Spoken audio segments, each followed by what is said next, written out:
በስመ አብ ወወልድ ወመንፈስ ቅዱስ አሐዱ አምላክ አሜን። የተከበራችሁ አባቶች ካህናት፣ ወንድሞቼ ዲያቆናት፣ እንዲሁም የተከበራችሁ በወልድ ውሉድ በመንፈስ ቅዱስ መንፈሳዊ የተሰኛችሁ የክርስቶስ ቤተሰቦች፣ የድንግል ማርያም የአስራት ልጆች፣ ምእመናንና ምእመናት በእግዚአብሔር ስም እንደምን ዋላችሁ?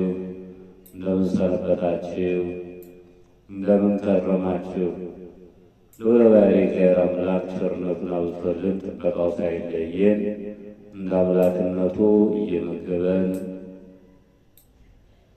እንደ አባትነቱ እየራራልን እያዘነልን ኃጢአታችን ሳይመለከት ከዚህ ዕለት አድርሶ በዚህ ሰዓት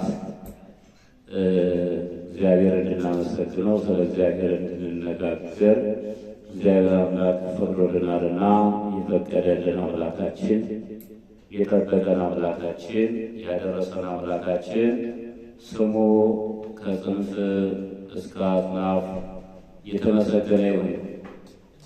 የተወደዳችሁ ምእመናን ዛሬ ወደ እናንተ እንድመጣና መልእክት እንዳስተላልፍ ያደረገኝ አንድ ነገር ነው። ያው እንደምታውቁት ከዚህ በፊት ጀምረን እግዚአብሔር ፈቅዶልን ለፍጻሜ የተቃረበ ቤተክርስቲያን አለን።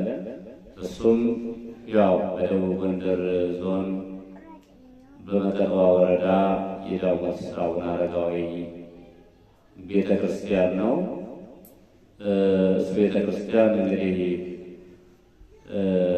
ብዙ ነገሮች ጨርሶ ብዙ ውጣ ውረዶች ነበሩና የእናንተ ስጦታ የእናንተ ጸሎት ሳይለየኝ እግዚአብሔር ከእኔና ከእናንተ ጋር ሆኖ እጅግ ግሩም የሆነ ቤተክርስቲያን ሰርተን 97% 98% አልቋል። እንግዲህ ለጊዜው ማስቀደሻ አጣን ሲሉ ታቦቱን አስገብተነዋል። ግን አሁን ደግሞ የሚታየው በውስጥ ኮርኒስ ስለሌለው ከውጭ ወደ ውስጥ በጣራው አድርጎ አውሬ ይገባል። በተለይ አሽኮኮ የሚባል አውሬ አለ፣ የሌት ወፍ የሚባል አውሬ አለ። ብዙ ተሐዋስያን እንስሳቶች ይገቡና በላይ ሆነው ቆሻሻ እየጣሉ ትንሽ ለአስቀዳሾቹም መንበሩም ላይ ችግር የተፈጠረ ስለሆነ ምንም ከባዶ ሜዳ ከማስቀደስ ውስጥ ገብተው ቢያስቀድሱም አንዳንድ ነገሮች ችግሮች ይታያሉ።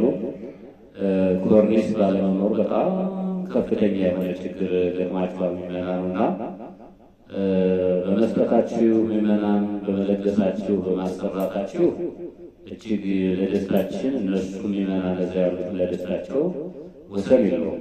በጣም ደስተኞች ናቸው። እኛም ደስተኞች ነን። በእውነት በእኛ በባሪያዎቹ ስጦታ በእኛ በባሪያዎቹ አገልግሎት እግዚአብሔር ሲመሰገን እግዚአብሔር ሲታነጽ እግዚአብሔር ያልፈቀደለት ሰው ሊሰራ ስለማይችል እንደምታውቁት እንደው በብሉይ ኪዳን ታቦተ ጽዮን ሲና ተራራ ላይ ሙሴ ከተቀበላቸው ጀምሮ እስራኤል ገብተው እስራኤላውያን ሀገራቸውን ወርሰው እስከነ ዳዊት ዘመን ድረስ እስከነ ሶሎሞን ዘመን ድረስ በድንኳን እንደነበረች ይታወቃል። ዳዊት ከኬብሮን ወደ ጽዮን ወደ ኢየሩሳሌም ተመልሶ መንግስቱን ሲያደላድል በአካባቢ ያሉ ነገስታት ለዳዊት ቤት መስሪያ ጽዱ፣ ዘግባው የተለያዩ ድንጋይ ጠራቢዎች ሁሉ ጥበብ የተጠቁ የዳዊት ቤት ሰርተዋል። ዳዊትን ይህንን በጥበብ የተሰራውን ቤቱን ካየ በኋላ ምን የኔ ቤት ብቻ የኔ ቤት ቢያጌጥ ቢያምር ምን ዋጋ አለው? የጽዮን መጠጊያችን የታቦታችን ቤት መች አላት? የእግዚአብሔር ቤት መች የተሰራ ብሎ የእሱን ቤት እንደጨረሰ የእግዚአብሔር ቤት ሊሰራ ተነስቶ ነበርና እንግዲህ እግዚአብሔር ያልፈቀደለት ስለማይሰራ በእጅህ የሰው ደም ፈሷል፣ ንጹሕ የሆነውን ኦሪዮን አስገድለሃል፣ የኦሪዮን ሚስት ወርሰሃል እና ይሄ ግፍ ነው። ስለዚህ በአንተ እጅ ቤተ መቅደስ አይሰራም፣ ይልቁንም ከአብራክ በሚወጣው በሰሎሞን እጅ ነው የሚሰራው ብሎ እግዚአብሔር ለዳዊት ነገረው። ዳዊትም ስላልተፈቀደለት ምንም አላደረገም። እግዚአብሔር ሊሰራ አልቻለም። ሰሎሞን ተፈቅዶለት ሶሎሞን የእግዚአብሔር ቤት አሳምሮ ቤተ መቅደሱን ኢየሩሳሌም ላይ ሰርቶታል። እኛም እስካሁን ድረስ ብዙ ምዕመናን ተለምነው ያልሰሩትን ብዙ አባቶች በነበሩበት ያልሰሩትን ቤተክርስቲያን እግዚአብሔር ፈቅዶልን እኔና ንስሐ ልጆቼና እንዲሁም በውስጡም ያሉ ወዳጆቼ ምዕመናን እግዚአብሔር ወዳጆች የኔም ወዳጆች ነው። በእውነት ሁሉ ምርር ተጨምሮበት ይሄ ግሩም የሆነ ቤተክርስቲያን ተሰርቷል። በ5 ዓመት ውስጥ እዚህ ደርሷል እና አሁንም ቢሆን ሰርተን አሁን የጎደለን ኮርኒስ ነው። ኮርኒሱን የፕላስቲኩን ኮርኒስ አስበናል። እሱ ኮርኒሱ ሳይሆን ደግሞ ዋጋ የሚያስከፍለን የኮርኒሱ ማረፊያ ሞራሌ የሚባለው ነው እና የሞራሌው የኮርኒሱ ታች ደግሞ ንጹህ ሊሾ ነውና በጣም ብርዱ ከባድ ነው። ለገጠር ሰው ካልሲ አይለብሱም። ሴቶቹም ወንዶቹም ቀጥ እግራቸው ባዶ እግራቸው ነው የሚገቡት።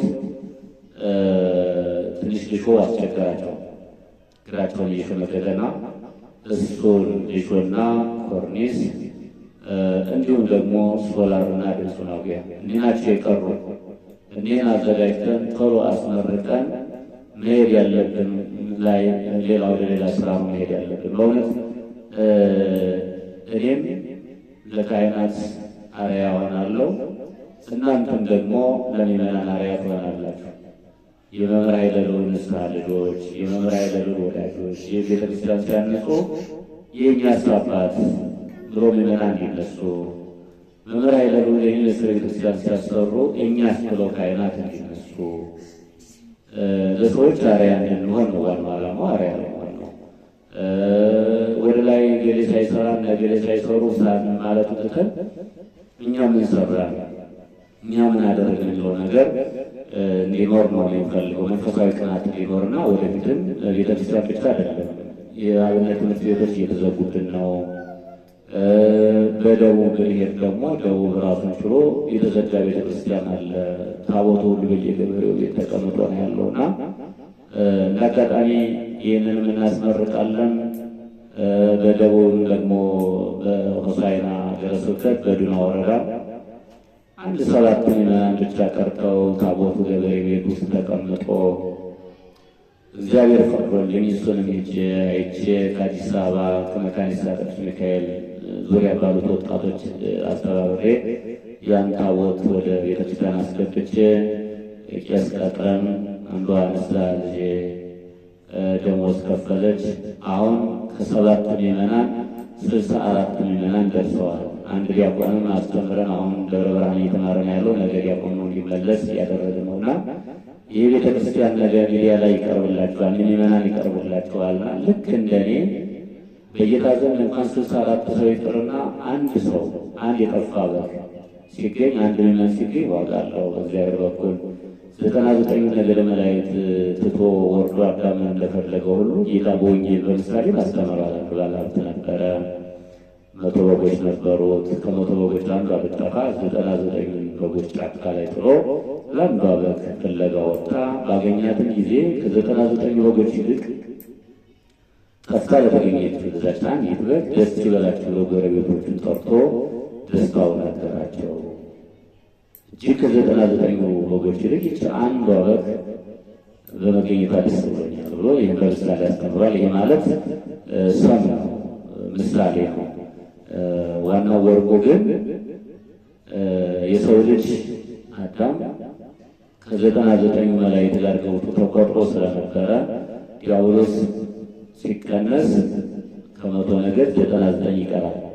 በዲያብሎስ እግር ፋንታ የሰው ልጅ አዳም ገብቶ ተቆጥሮ ነበርና 100 ነገር ተብሎ ይነገር ነበርና ከዛው ከ100 ነገር ደግሞ መልሶ የተተካው የሰው ልጅ አዳም በመጥፋቱ እግዚአብሔር የሰው ልጅ ፈልጎ ማግኘቱ ደስ እንዳለው ለማስረዳት ነው። አሁንም እኛ 7 ምዕመናን ልጆቻቸውን ወደኛ ምንም እምነታችሁ ጥሩ አይደለም፣ እኛ ልጆቻቸው ወዳለንበት ወደ ፕሮቴስታንት እምነት ነው እያሉ የተለቀቃቸው ነበርና እነሱ ደግሞ አንድ ቀን እግዚአብሔር ሰው ይተልልን ይሆናልና አንመጣም እያሉ 7 ሰው ጠበቁ። እግዚአብሔር እንግዲህ በእኔ ምክንያት ሆኖ እኔ ጋር ሆኖ ያው ታቦቱ ከገበሬ ቤት አወጥተን ወደ ቤተ መቅደሱ መልሰን ዛሬ ቤተክርስቲያኑ እንደገና ተሰርቶ ካህኑ አስተምሮ የቀጠርነው ካህን ወደ 64 ምዕመናን ተመልሰዋል ማለት ነው። ስለዚህ በደቡብ ሄደን የተዘጋ ቤተክርስቲያን እንከፍታለን።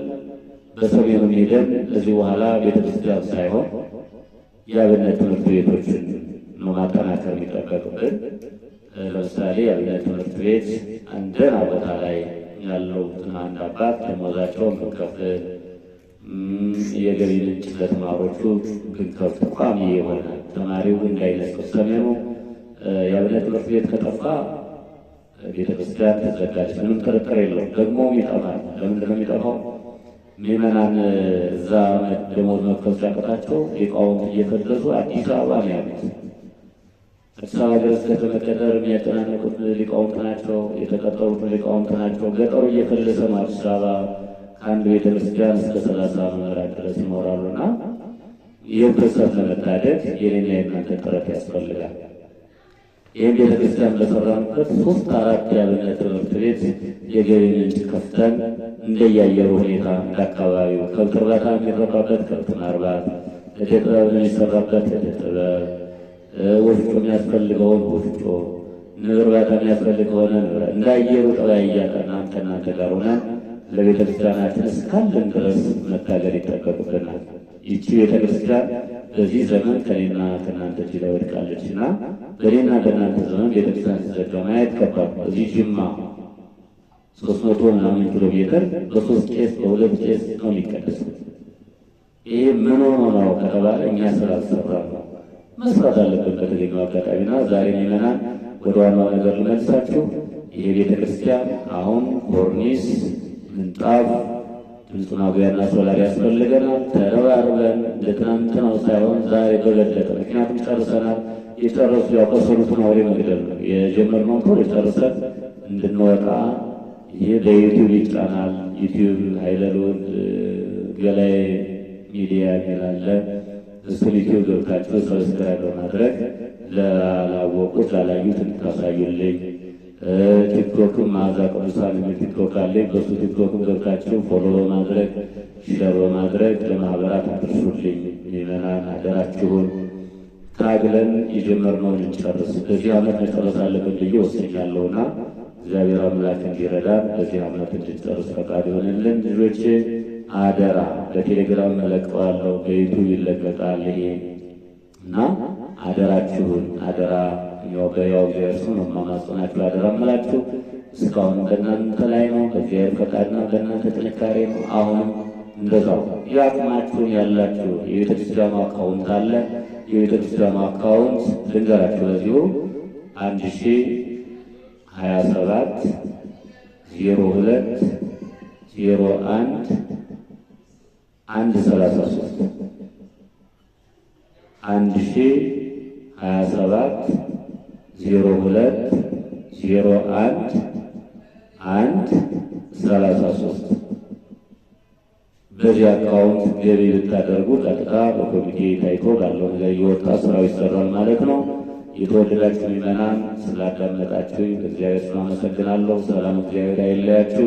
ዘመናችንን እንጠቀምበት፣ ጊዜያችንን እንጠቀምበት፣ ክህነታችንን እንጠቀምበት፣ ክርስትናችንን እንጠቀምበት። ስራ ሰርተን ከሄደ ልጆቼ እንባላለን። እግዚአብሔር መልካም ዋጋ ይከፍለናልና ስለነበረ ጊዜ ሁሉ እግዚአብሔር አምላክ የተመሰገነ ይሁን። አመሰግናለሁ።